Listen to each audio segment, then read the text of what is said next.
Nagsisimula na ba ang Gog and Magog War sa panahon natin ngayon? Ano nga ba ang digmaan na ito na nabanggit sa Biblia? Ang Gog and Magog War, ito po yung isa sa pinaka-pinag-uusapang propesiya sa Biblia. So dahil yung digmaan po na ito ay isang propesiya, ibig sabihin niyan, hindi pa po ito nagaganap. Marami pong mga digmaan na naganap sa Biblia, pero yun po ay mga history. Pero mga kapatid, ito pong Gog and Magog War, ito po ay mangyayari pa lang pagdating ng panahon. At madalas po, maraming mga Kristiyano ang nalilito kapag ang pinag-uusapan po ay ang Gog and Magog War. Ngayon mga kapatid, ano nga ba itong Gog and Magog War? Ang Gog and Magog War, ito po ay mababasa natin sa Ezekiel chapter 38 to 39. Dito po ipinakita ang isang hinaharap na digmaan na kung saan si Gog, isang makapangyarihang leader na mamumuno sa isang malaking grupo ng mga bansa laban sa Israel. At ang Magog naman po ay lupain o rehiyon ng kanyang pinanggalingan. So mga kapatid, yung Gog and Magog War, hindi lang po ito basta kwento. Ito ay isang malawak na pagsasama-sama ng mga bansa na may iisang layunin. So ano nga po ba yung layunin na ito? Ito po ay ang lusubin ng Israel sa mga huling araw. Yun lamang po yung plano nila. Wasakin o kaya man po burahin na sa mapa yung bansang Israel. Sa propesiya po ni Ezekiel, si Gog ay isang leader na mangunguna sa isang malaking hukbo na atake sa Israel. Ito pong bansang Israel, ito po ay inilalarawan na mapayapa at walang kamalay-malay sa darating na panganib. Binanggit din po yung isang specific na lugar, kabilang na po dyan yung Persia, na ngayon kilala po bilang Iran. Kasama rin po ang ibang rehiyon na konektado sa Africa at mga bahagi ng Europe at Asia. So dahil dito marami mga scholar ang naniniwala na ang Iran po ay merong mahalagang papel sa hinaharap sa pangyayaring ito. So dahil po sa nangyayari ngayon sa Iran at sa Israel, may mga nagsasabi na nagsisimula na raw po yung Gog and Magog War ngayon. Mga kapatid, sasabihin ko na po sa inyo, hindi pa po Gog and Magog War yung nangyayari ngayon sa Middle East. Pero mga kapatid, ang malinaw, pwede niya na po yung simula patungo doon sa Gog and Magog War at sa mga digmaan pa na pwede mangyari sa hinaharap. So nakita naman po natin na maraming bansa ang lulusob o atake sa Israel. Pero kung babasahin niyo po yung Biblia, makikita po natin doon nakikilos mismo yung ating Diyos dyan sa labanan na yan. So yung Gog and Magog War, hindi po ito magiging ordinaryong digmaan. Hindi po ito matatapos sa pamamagitan ng mga armas, mga strategy, o military power. Sa halip, ayon po sa propesiya, makikita po natin dito, magkakaroon ng lindol, kalituhan sa hanay ng mga sundalo, at maging ang mga kalaban ay maglalaban-laban sa isa't isa. Meron pong elementary ng apoy, ulan, at iba pa pong mga supernatural na pangyayari. Pinapakita po nito na ang laban na ito ay hindi lamang po pisikal. Ito po ay isang demonstration ng kapangyarihan ng Diyos sa harap ng buong mundo. Ang layunin po nito ay hindi lamang talunin ng mga kaaway, kundi ipakita na yung Diyos mismo ang tunay na may kapangyarihan.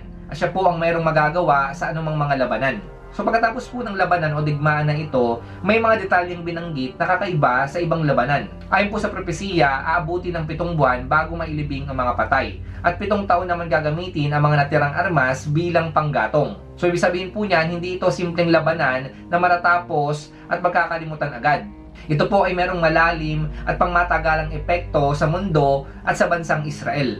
Ngayon mga kapatid, dahil meron pong Gog and Magog War na nabanggit sa propesiya, ang tanong, kailan po ito mangyayari? Ngayon mga kapatid, merong dalawang pangunahing pananaw kung kailan mangyayari yung Gog and Magog War na nabanggit doon sa Book of Ezekiel. Una, sinasabi po na maaaring mangyari ito bago magsimula ang tribulation. Ang basehan po nito ay pagkatapos ng laban. Kasi ang sabi po doon, aabuti ng 7 taon bago maubos ang mga armas ng kalaban at 7 buwan para mailibing ang mga patay. So makikita po natin dito, ito po ay nangangailangan ng mahabang panahon. Kaya sinasabi nila, posible mangyari po ito bago magsimula yung 7 taong tribulation o bago pa po mag-rapture. Ngayon mga kapatid, yung pangalawang paniniwala, sinasabi nila na mangyayari mismo ito sa unang bahagi ng tribulation o sa unang 3.5 years ng tribulation. Sinasabi po kasi sa Ezekiel na yung Israel ay nasa kalagayang mapayapa na maaaring resulta ng kasunduan ng Antikristo at ng Israel. So alam naman po natin na sa first 3.5 ng tribulation, magkakaroon po ng kapayapaan. Magkakaroon po ng peace agreement, lalo na nga po doon sa Israel. So meron talagang kapayapaan. Pero pagkatapos po nun, magkakaroon ng digmaan. So yan po yung pananaw ng ilan. Maaring magsimula po yung Gog and Magog War doon mismo sa 7 taong tribulation, kahit saan po doon. So sinasabi nila yung Gog and Magog War, ito po ay parte ng tribulation. Pero syempre mga kapatid, hindi pa po natin talaga alam kung saan talaga mangyayari yung Gog and Magog War. Pero ang malinaw mga kapatid, mangyayari pa lamang ito. At ito po ay isang digmaan na magsasama-sama yung iba't ibang bansa laban sa Israel. Ngayon mga kapatid, mahalaga po na linawin po natin ngayon yung isang bagay na madalas kinalilito ng marami.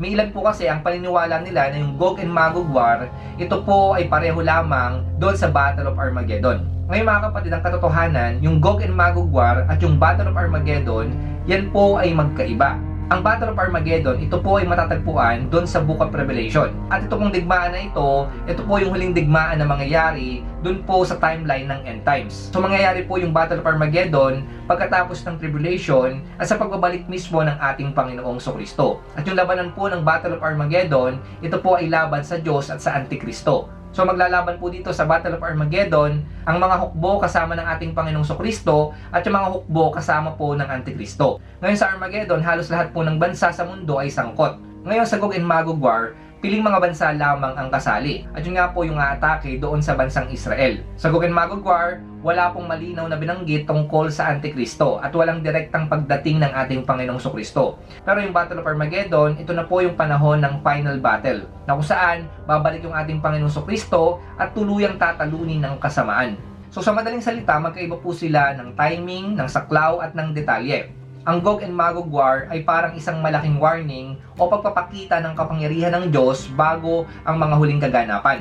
Samantalang yung Battle of Armageddon ay ang pinakahuling labanan o digmaan sa kasaysayan ng ating mundo, sa gitna ng mabuti at ng masama. So wala pa po tayong kasiguraduhan kung ano po yung eksaktong timing ng Gog and Magog War. Pero mga kapatid, ang malinaw dahil ito po ay nasa propesiya, ito po ay mangyayari na. So dahil naniniwala po tayo na itong Gog and Magog War, ito po ay kasama sa timeline ng end times, ibig sabihin po niyan, malapit na rin po itong mangyari. Ngayon mga kapatid, yung Gog and Magog War, hindi po ito sinabi sa atin para tayo ay takutin, kundi para tayo ay ihanda. Pinapaalala po nito na kahit gaano kagulo yung mundo, meron pa rin pong kontrol yung Diyos sa lahat. Kahit gaano po kalakas sa mga bansa at yung mga alliances, hindi po nila kayang lampasan ang kapangyarihan ng ating Diyos. So sa pamamagitan po ng Gog and Magog War prophecy, nawa nga mga kapatid, huwag po natin nawa ilagay yung tiwala natin sa lakas ng mundo na ito, kundi sa ating Diyos. Ang parehong Diyos na kikilos sa Gog and Magog War ay siya rin pong Diyos na kumikilos sa buhay ng bawat isa sa ating lahat. So kung kaya pong pagtagumpayan ng Diyos anuman pong labanan o problema sa mundo na ito, ganoon din po sa buhay nyo. Kaya magtiwala lamang kayo sa ating Diyos. Dahil ang labanan po, yan po ay sa Diyos, hindi po sa inyo. Pagkatiwala nyo po sa Diyos, anuman pong laban meron kayo sa inyong buhay. At sigurado kapag pinagkatiwala nyo po yan sa Diyos at sumunod kayo sa kalooban ng Diyos, sigurado na magtatagumpay kayo at kikilos yung Diyos sa inyong buhay. So mga kapatid, yung Gog and Magog War ay hindi po ito propesiya patungkol lamang sa digmaan. Ito po ay pagpapakita ng kapangyarihan ng Diyos, ang katapatan niya sa kanyang pangako at paalala na ang kasaysayan ay patungo sa kanyang magandang plano. At habang hinihintay po natin yung pangyayaring ito, ang pinakamahalagang gawin po natin ay maging handa. Hindi lamang po sa kaalaman, kundi sa pananampalataya, relasyon sa Diyos at tamang pamumuhay bilang mga mananampalataya. So wag po kayong matakot o wag kayong mag-alala sa mga susunod na mangyayari sa mundo na ito. Ang malinaw, kapag kayo ay nasa Diyos, hindi po kayo iiwan ng ating Diyos at higit sa lahat, kayo po ay magtatagumpay sa pamamagitan ng ating Panginoong Kristo.